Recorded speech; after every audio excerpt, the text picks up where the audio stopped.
Sim rigs and cockpits are great and all, but they're large and can cost a lot. This is why for a long time I sim raced using an office chair and desk, and it's easily the most accessible way to start sim racing. It's been a few years since I raced this way, so I kind of wanted to create a video exploring sim racing at a desk. Now I know I just mentioned this is the most accessible way into sim racing as rigs can be expensive. However, Herman Miller sent me over an Embody office chair to use as my daily work chair, so I thought why not use it for some sim racing as well. I'm pairing this chair with a Moza R3 bundle to create a really easy plug and play option for sim racing at a desk. In this video I'm going to look at the Embody chair in a little bit more detail as a kind of mini review, and also see how it holds up in general while having some fun sim racing. So let's first of all set everything up so we can hit the track. The Moza R3 wheel is perfect for this as it simply bolts onto any desk or table using the clamp that comes included in the bundle. Then the pedals connect via a single wire and can be pushed up against the wall for stability. I'm using a combination of the ES wheel that comes included with the R3 and the Chaos wheel, which is a low cost formula style wheel and one of my favourites from Moza. Next we do have the gaming chair, and this could be pretty much any chair that you use as long as it can lock its tilt angle. I'm using the Embody gaming chair from Herman Miller, and while this is a gaming collaboration between Herman Miller and Logitech, it doesn't look like the aggressive racing style chairs that you'll usually find from gaming chair brands. Instead, the Embody bucks this trend and looks distinctly different from any other gaming chair on the market. That's because at its heart, this is an ergonomic office chair, designed for hours sitting at a desk. The futuristic appearance, especially that rear pixel matrix, is what makes this thing stand out in a crowded market. The final piece of my setup is a set of really cheap caster locks from Amazon to stop my chair rolling all over the place. Now, with the Embody you do have its crazy high price tag at around £1,715 or just over $2,000. Although at this very moment it is on sale at £1,290 as part of the Herman Miller Black Friday sale. Now, I'm not going to look at value for money too much on a 4-figure office chair. However, given its 12-year warranty, that does break down to around £140 a year. If you're constantly burning through and replacing your cheap IKEA chair, this calculation could make the crazy upfront cost a little bit more palatable, and I'd definitely lead with this if you're trying to sell the idea to your better half.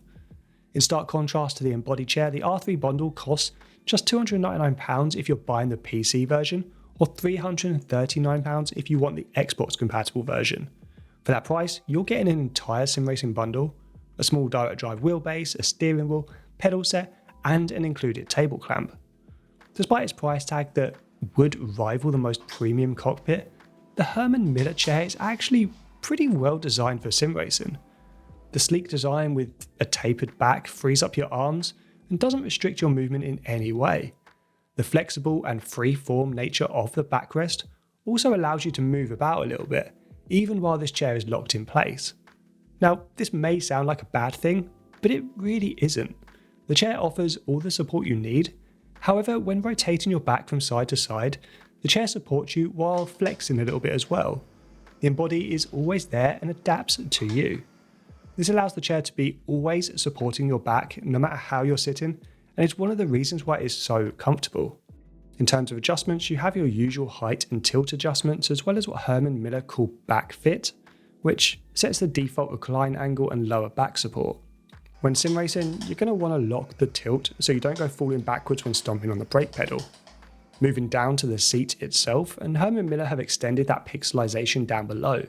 This lets you feel suspended rather than sitting on a firm surface. The base is also rather wide, which lets you cross your legs while relaxing between race sessions. And there is adjustability in the thigh support, which is pretty crucial while sim racing. This adjustability is a bit clunky for such an expensive chair, but it's a nice to have feature that you're probably not going to be adjusting too much.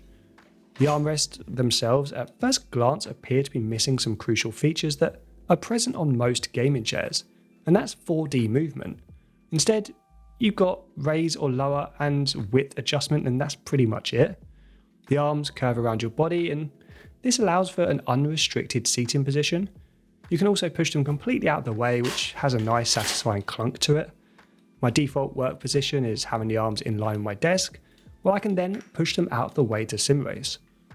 Down below, the casters feel incredibly smooth to roll about on, but while we're sim racing, locking them in place with this set of rubber caster locks works a treat. My chair doesn't move in the slightest while braking, giving me full confidence to sim race in this thing. Now, one big omission with the Embody is the lack of a headrest. While sim racing, and even while working at my desk, this isn't really crucial. However, when I'm trying to kick back and play a different game with my controller or my ROG Ally X, this is much more of an issue. I like to lean back while relaxing and playing games, and I can still do that with the Embody, but I do have to admit it's not quite as comfortable as if there was a headrest installed. Now, there are third-party headrest options out there if you do want the Embody but also want head support, but be warned, some of them can be just as expensive as buying an IKEA gaming chair. When it comes down to the other big part of my desk sim racing setup, the Moza R3 is fantastic. It's absolutely ideal for this style of sim racing. Its incredibly small form factor means you don't need a ton of desk space to install it, and I quite often just loosen the clamp and move it off to the side when I'm not using it. Being a direct drive wheel, it also packs much better force feedback than, say, a Logitech G923 or a cheap Thrustmaster wheel. The details in the track surface are clear, and with 3.9 Nm of peak torque, it's ideal for a desk clamp situation. Anything more powerful or stronger than this, and that desk clamp may not quite hold up. Under the desk, I've got the SRP light pedals that are included, and these do really benefit from the additional performance kit that's available, or you could even upgrade to the full fat SRP pedals for a bit more resistance and control under braking. Ultimately though, this little R3 and the impressive Embody gaming chair highlight just how much fun a desk sim racing setup can be. If you don't have room for a full cockpit, then I don't feel this approach really compromises on too much.